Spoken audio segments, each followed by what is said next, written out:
Hello, I'm Jon, your spiritual fitness coach, and right now we will be talking about pride. My favorite biblical story about pride is found in the book of Daniel.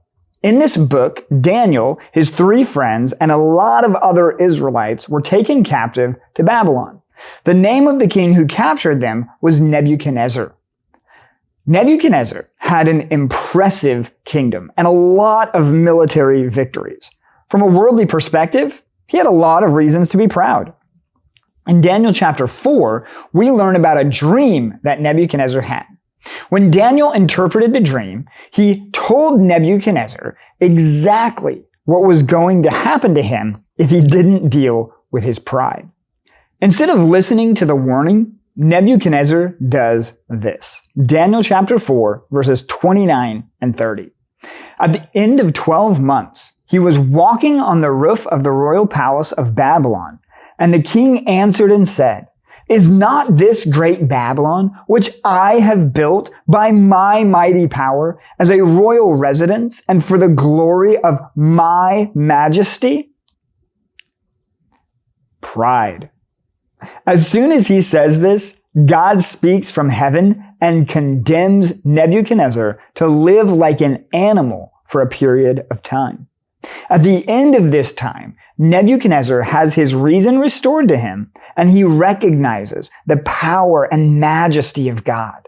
The chapter ends with these words in Daniel 4, verse 37.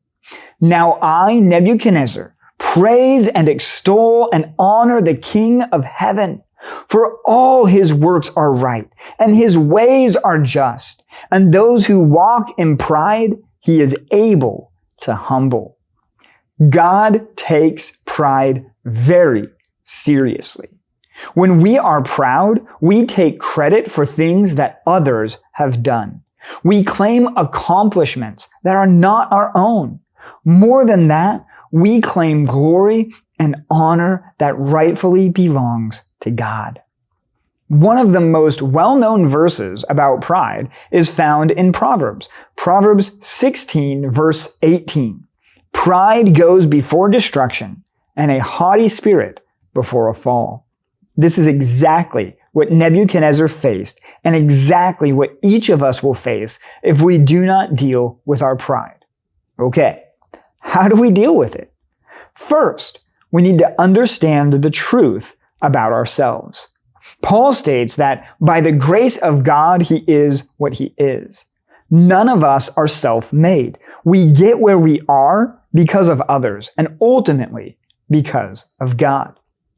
Second, we need to understand our mission. Every believer is given gifts, talents, and abilities to be used for the glory of God and the good of other believers. Our gifts, talents, and abilities are not given to promote ourselves. We exist for God's glory, not our own. Third, we need to understand our future. One day, every believer will be in the presence of Jesus Christ. When we get to heaven, no one will be singing our praise. Our eternity will be spent in praise, honor, and worship of the King of Kings. We need to start this pattern of praise right here and now in our lives on earth. As we wrap this up, here's what we need to know.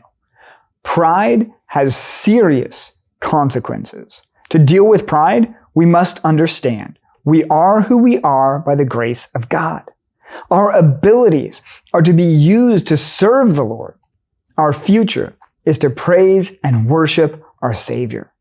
When we understand those 3 things, we will have victory over pride. It won't be immediate and it won't be easy, but it is possible. Now, go win today over pride.